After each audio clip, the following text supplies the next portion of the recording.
What is up, guys? How's it going? My name's Aram Joseph, and in this video we're going to be taking apart a 27-inch iMac. Customer dropped it off. It had a cracked corner.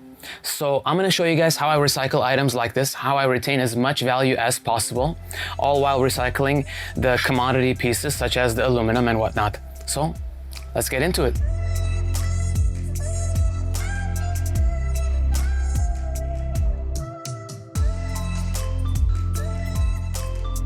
All right, so the first thing I do is I go ahead and turn on devices that come in. I want to see what level of damage exists. That way I know how much I can retain just off the bat. So, all right. And the screen is working too. So although the LCD is working, I'm not able to retain the value from it as an individual piece, like selling it online, because the glass is cracked and it is glued together, the LCD and the glass. So this will be recycled and will be placed inside the LCD palette. But sure enough, it does turn on. Go to the operating system. Let me plug in a mouse. And let's see what we got here.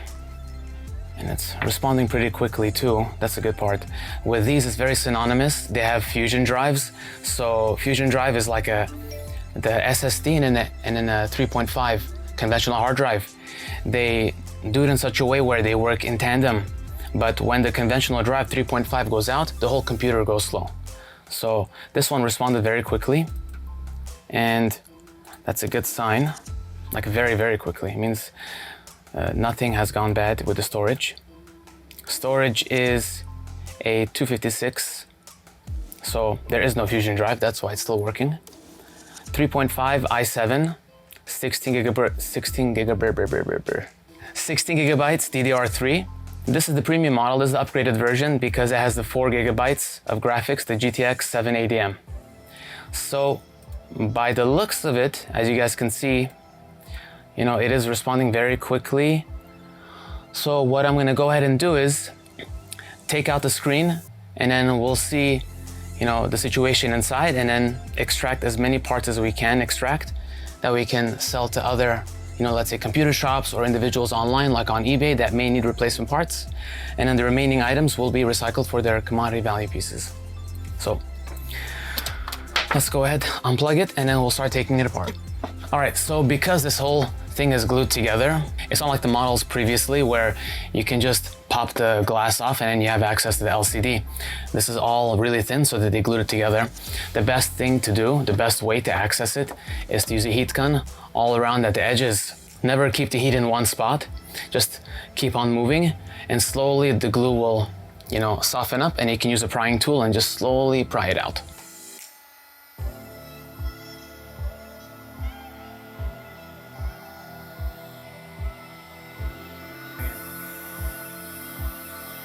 Just want to loosen out the glue a little bit. It'll make the process way easier instead of getting glass everywhere. Since I'm pushing it away from me, it doesn't want to do it.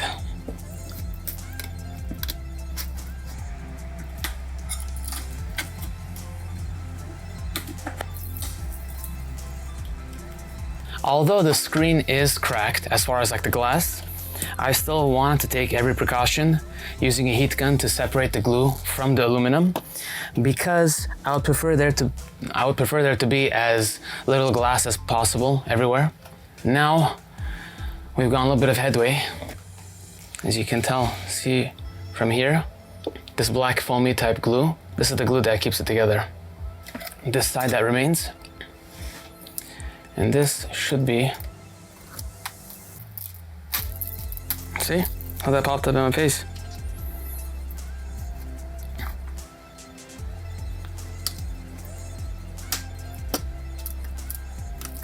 All right, that took a little while because, of course, I don't have the right gloves right now. And there we have it.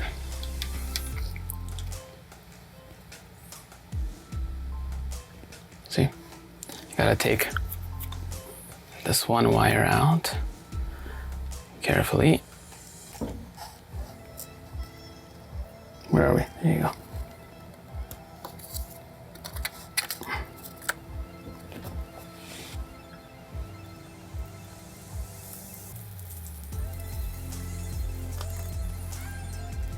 just off the bat, what I am able to salvage from here is the LVDS cable. So that's the cable connecting the LCD to the motherboard.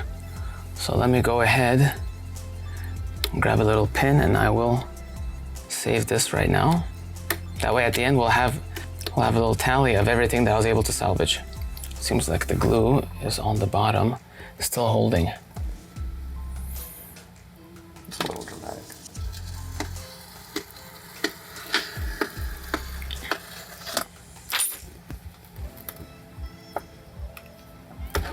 Release the evil. One incision. There you go. I told you it was one incision. One incision and a pull. That's it. Technically, I could go ahead and disassemble the LCD. I'll go look into that further, but I do know that it is glued together.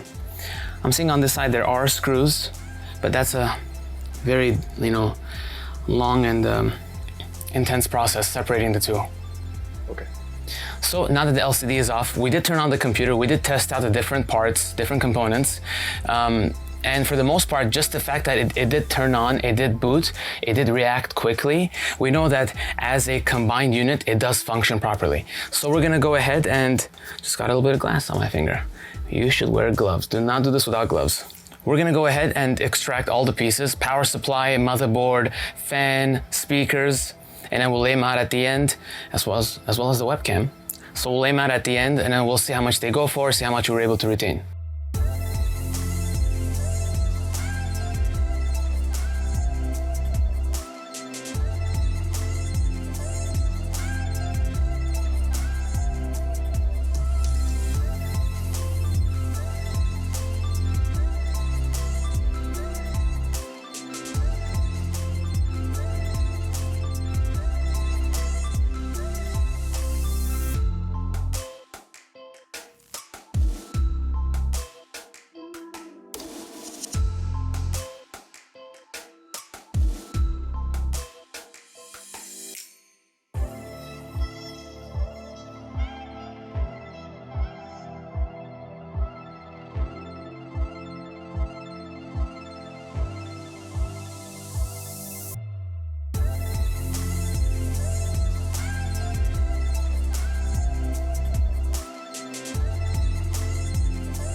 And that about wraps it up. We have the motherboard, which is the 3.5 GHz i7 processor. We have the 256 GB SSD, 16 GB DDR3 RAM, both speakers, the fan for the heatsink, as well as the power supply, and the webcam. Oh, and let's not forget, finally, the LVDS cable. That's the cable between the LCD and the motherboard. The prices are according to each item, and they're according to the current market rate. Whenever items like this come in, I try to recycle whatever I can, such as the aluminum body, but the remaining parts that are still working, I retain as much value as I can by, as you can see, and as you saw prior in the video, testing it out, making sure it's working, and of course, making sure that there's still a market for it. People still need these parts. So that about wraps it up. I hope you guys enjoyed the video. If you did, please like, share, subscribe, whatever order you think is best, and hit the bell, wherever the bell is, hit the bell. We're posting every Wednesday at 1 p.m. See you next time.